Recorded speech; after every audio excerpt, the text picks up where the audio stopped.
يا بنات، كم مرة فتحت التلاجة ملقيتيش فيها أكل مع إنك جايبة وبتشتري كتير ومكلفة نفسك، ولكن للأسف ما بتلاقيش وجبات تعمليها. كام مرة فتحت التلاجة وملقيتيش فيها حاجة مع إنك جايبة خضار ولحمة وفراخ وسمك وجايبة كل خير ربنا عندك، لكن بتفتحي التلاجة ما بتلاقيش حاجة. في الفيديو ده هاقول لِك على شوية أفكار وتنظيم كده بالعقل، عشان كمان توفّري وقتِك ومجهودِك وفلوسِك، وكمان بيتِك يفضل عمران ومستور ومليان بالخير في الفيديو ده. يالّا بينا كده نسمّي الله ونصلّي على رسولنا الكريم، اللهم صل وسلم وبارك على سيدنا محمد وعلى آل سيدنا محمد. بس ما تنسيش كده إذا عجبِك الفيديو تحطّي اللايك لأختِك دودي، تشتركي بالقناة، وما تنسيش كمان تفعّلي زر الجرس على كلمة الكل عشان يوصلِك كل الفيديوهات اللي بانزّلها، وما تنسيش تنزلي كده تحت في الكومنتات وتفرّحيني وتكتبي لي كده دعوة حلوة من قلبِك، أو تعليق كده بالصلاة على النبي، اللهم صل وسلم وبارك على سيدنا محمد. ويالّا بينا بسم الله نبتدي الفيديو. في الفيديو ده هادّيكِ السر اللي يخلّي دايمًا تلاجتِك تبقى فاضية مع إنِّك بتشتري كتير، وبرضه هادّيكِ خبرتي في إن دايمًا تلاجتِك تبقى مليانة، وبرضه بالقليل اللي أنتِ هتشتريه هتلاقي عندِك الخير كتير بإذن الله. أول حاجة من أساسيات التلاجة وهي البطاطس، أنتِ هتشتري البطاطس وتقطّعيها صوابع زي ما أنتِ شايفة كده في العلبة، وتحطّيها في مَيّة وشوية ملح وتحطّيها على رف التلاجة. ما شاء الله البطاطس دي بقى تنفع معاكِ مقلية وتنفع معاكِ كمان مهروسة، بفصّين توم كده وشوية كزبرة وشبت وعملتِ أحلى طبق فطار. كمان ممكن تقلي بيضتين زي ما أنا جايبة كده وتعملي عليهم شوية بطاطس تهرسيهم وتعملي أحلى ساندوتشات للفطار أو للعشا. حاجة كده ما شاء الله اللهم بارك تحفة جدًا. يبقى كده من أساسيات التلاجة معايا هي إنِّك تجيبي البطاطس وتقشّريها وتجهّزيها كده في علبة ما شاء الله ما بتبُص ولا أي حاجة خالص وبتحطيها على رف التلاجة. وكمان البيض ده أساسي، أساسي معانا في الفطار والعشا، وكمان ممكن كمان تستخدميه في الوجبات بتاعة الغدا. يبقى كده أهم حاجة في المكونات بتاعتنا البطاطس والبيض. دول أهم مكونين، وبرضه لسه في مكونات تانية كتير وأساسيات للتلاجة لا غنى عنها خلال الأسبوع. أنتِ كده بتسمّي الله وبتفتحي التلاجة كل بداية أسبوع وتعملي جرد للتلاجة اللي عندِك، تشوفي اللي موجود فيها إيه والنواقص إيه. السر اللي بيخلّيكِ دايمًا تشتري كتير وما عندكيش خير في البيت وما عندكيش والتلاجة دايمًا فاضية، السر إنِّك بتنزلي تشتري عشوائي، ما بتعمليش ورقة وقلم وتكتبي فيها إيه النواقص اللي عندِك. وبرضه من أساسيات التلاجة العسل، سواء بقى عسل أبيض أو عسل أسمر. وطبعًا طالما قُلنا عسل يبقى لازم طحينة معاه. ليه بقى؟ ابنِك جاي من المدرسة أو بنتِك جاية من المدرسة جعانة وما لقيتيش أكل عندِك أو لسه ما عملتيش الغدا أو وراه درس نازل للدرس، هتحطّي شوية عسل على طحينة ورغيف عيش وهيقعد يغمّس وما شاء الله أكلة مشبعة جدًا وحلوة جدًا ومغذية كمان، وما جبتيش حاجة من برّه وكلّه من البيت وأساسيات البيت. حاجة كده اللهم بارك. زي ما حضرتِك شايفة كده شوية عسل كده هتحطيهم في طبق، اللهم صل على النبي، وأكلة جميلة جدًا ومغذية وما شاء الله حاجة تحفة. يبقى معانا البطاطس ومعانا البيض ومعانا العسل سواء أسمر أو أبيض، وطحينة كمان دي حاجة ما شاء الله دي حلوة جدًا. وكمان معايا برطمان مربى.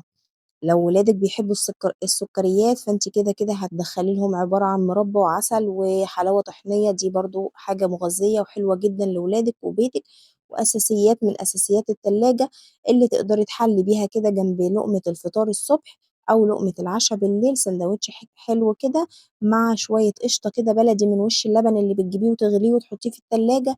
يعني حاجة كده اللهم بارك كُلّه من خير ربنا، وكُلّه موجود في بيتنا بإذن الله دايمًا مستور وعمران، وتلاجتنا دايمًا عمرانة بالخير وبأقل التكاليف بإذن الله. زي ما حضرتِك شايفة كده الطحينة، أنا باجيبها سايبة من العطار أو السرجة، باجيب بالربع كيلو ونُص كيلو وبافضّيه في البرطمان اللي حضرتِك شايفاه ده. يعني حاجة كده ما شاء الله. يعني الأساسيات اللي أنا باتكلّم فيها النهارده أساسيات مهمة جدًا. وكمان من أساسيات التلاجة البتنجان الرومي. البتنجان الرومي ده حضرتِك بتجيبيه وبتغسليه وبتقشّريه كده نُص تقشيرة وتقطّعيه كده حلقات أو مكعبات وتحطّيه في شوية مَيّة وملح، عمره ما هيسوَد منِّك وحطّيه على رف التلاجة. حبيتِ تقلي شوية الصبح مع الفطار اقليهم، حبيتِ تعملي شوية مسقعة مع البطاطساية المقطعينها صوابع دي اعملي، حبيتِ تقلي شوية بتنجان وقرنين فلفل وحاجات كده مغذية وبيضتين، ما شاء الله أكلة مشبعة جدًا. وهنا كان ما عنديش إلا البيضتين اللي في أول الفيديو دول، فهنا جِبت كرتونة قُلت أستعرضها وأوريها لكم كده إن البيض الحمد لله متوفر وجايباه، جِبت كرتونة وهافضّيها دلوقتي معاكم في العلبة بتاعتها زي ما أنتم شايفين، وباحطها على رخامة المطبخ طالما الجو ابتدى يبرد. لكن لو الجو حَر أنا بادخّلها التلاجة، ما باسيبهاش برّه في الحَر بتاع المطبخ. البيض أنتم عارفين من الحاجات الحساسة وممكن تبوظ وتخسر معاكِ بسرعة، فخسارة الحاجة حافظي عليها لأكبر وقت ممكن. هنا برضه دي علبة الحلاوة الطحينية، أنا باورّيكم إن هي ما فيهاش غير معلقة صغيرة، بس أنا قُلت برضه عشان أصوّرها معاكم، لإن أنا لسه ما جِبتش يعني جِبت شوية حاجات ولسه ما جِبتش اللي ناقص.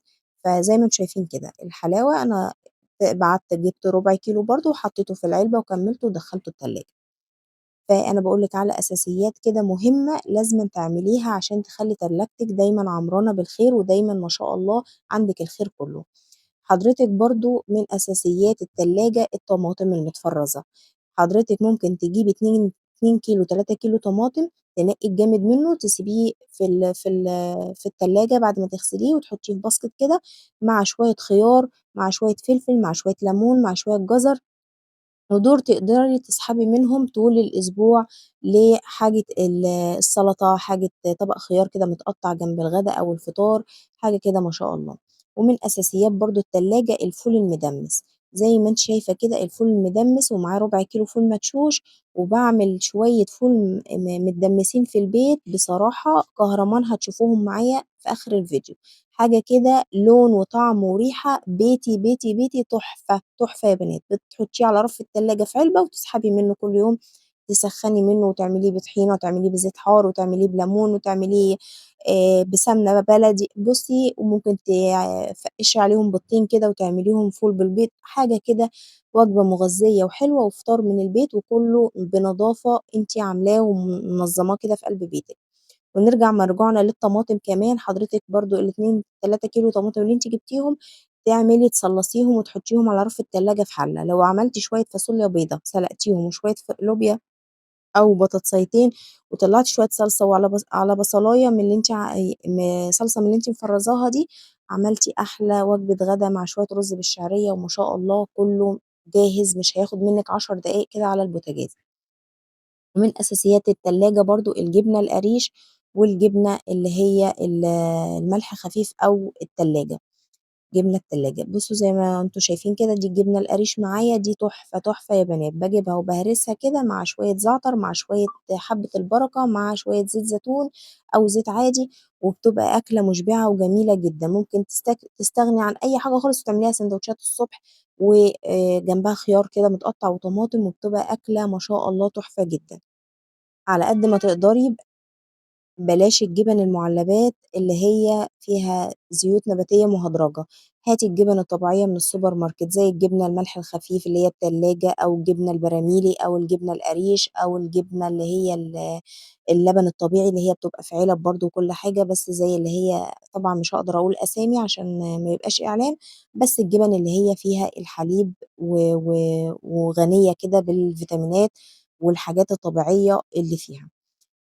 برضه الأكلات اللي باقول لِك عليها دي حاجات تحفة يا بنات، برضه لو جبتِ اللحوم، الفراخ، السمك وجبتيهم وقطّعتيهم كده وضبّطتيهم ورصيتيهم في الفريزر بتاعِك وقطّعتيهم وضبّطتيهم على وجبات، هتلاقيهم موفّرين جدًا والدنيا مضبّطة معاكِ لآخر الأسبوع أو لآخر الشهر كمان.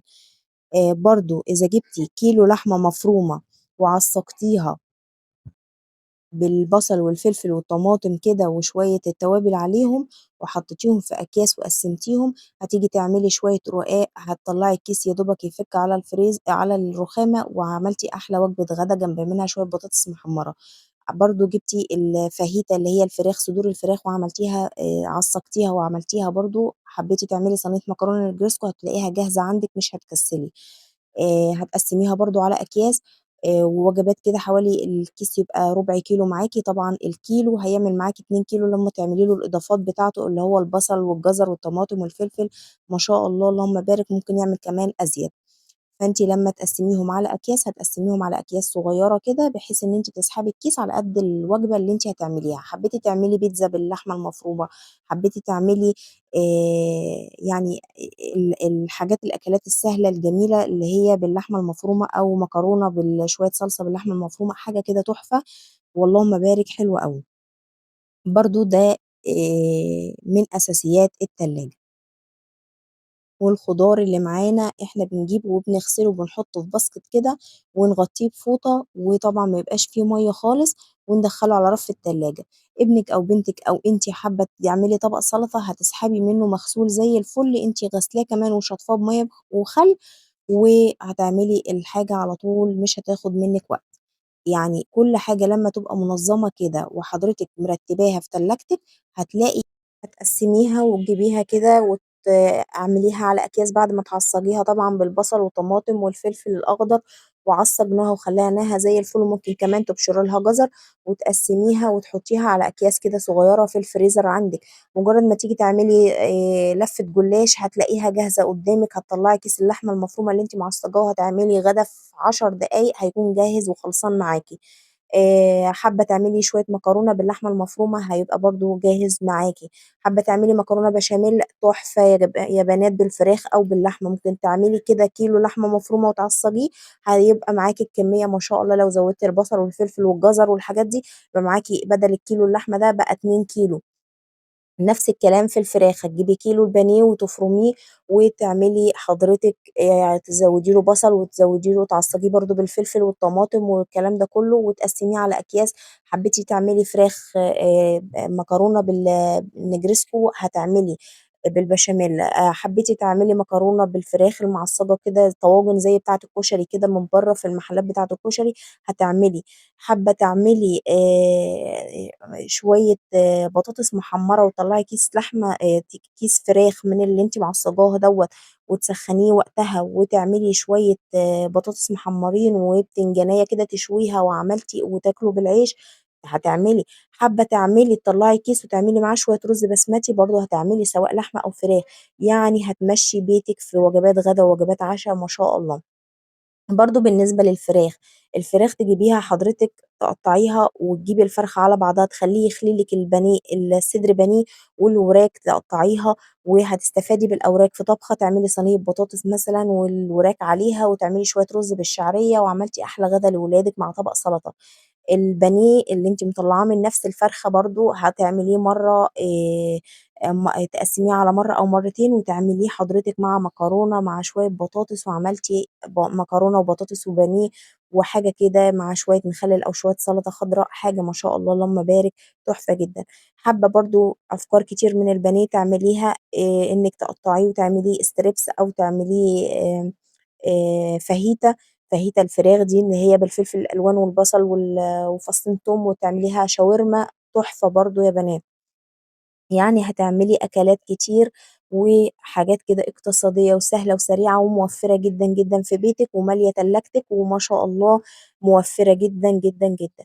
الحاجات بقى نرجع للحاجات ومرجوعنا اللي هي بتخلّي دايمًا تلاجتِك بتشتري كتير ودايمًا تلاجتِك فاضية. الأسباب اللي دايمًا فيها تلاجتِك فاضية إنِّك ما بتعمليش ورقة وقلم قبل ما تنزلي وترتّبي كده نظامِك وتعملي فرز لتلاجتِك وتشوفي إيه النواقص وتروحي تجيبيها، لأ أنتِ بتنزلي عشوائي من غير ما تكتبي أي حاجة في الورقة، وبتنزلي تصرفي الفلوس اللي معاكِ على الحاجات اللي عينِك بتروح عليها واللي أنتِ عايزاها، لكن هل هتستفادي بيها فعلًا في بيتِك وهتنفعِك وهتطلّعي منها وجبات وحاجات توفّر لِك؟ لأ أبدًا مش هتعملي كده، أنتِ بتنزلي تشتري عشوائي والشرا العشوائي ده بيضيّع فلوسِك وبيضيّع نُص ميزانيتِك ويمكن كلّها كمان، وأنتِ في النهاية ما عملتيش منها menu للأسبوع بتاعِك اللي أنتِ هتمشيه إزاي أو مرتّبة أفكارِك في ورقة وقلم قبل ما تنزلي.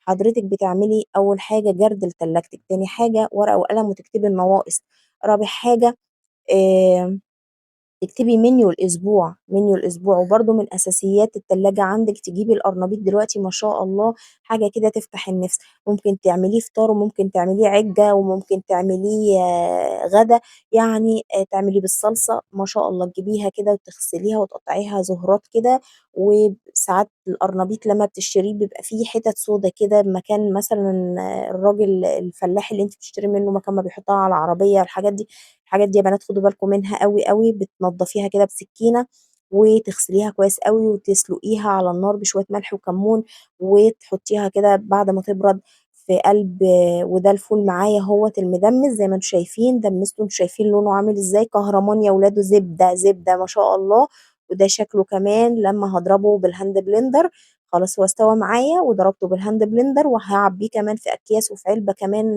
محكمة أحطها على رف التلاجة والأكياس هاشيلها في الفريزر وقت ما احتاجها هاستخدمها. حابة يوم أعمل أكل أُرديحي كده شوية فول بطماطم هاطلّع كيس فول أعمل له التخديعة بتاعته واحمّر بطاطسايتين وبيضتين أقليهم أو أسلقهم وأقطّعهم كده وما شاء الله عملت أحلى غدا يا بنات بشوية أفكار كده حلوة لتلاجتِك مالية بيتِك خير ومالية تلاجتِك خير، وصدقيني والله هتوفّري 3/4 مصروفِك بالأفكار الجميلة اللي أنا باقول لِك عليها دي، ودي شكله بعد ما اتضرب وكمان بعد ما اتغلِّف في الأكياس وعبّيته ما شاء الله اللهم بارك حلو جدًا.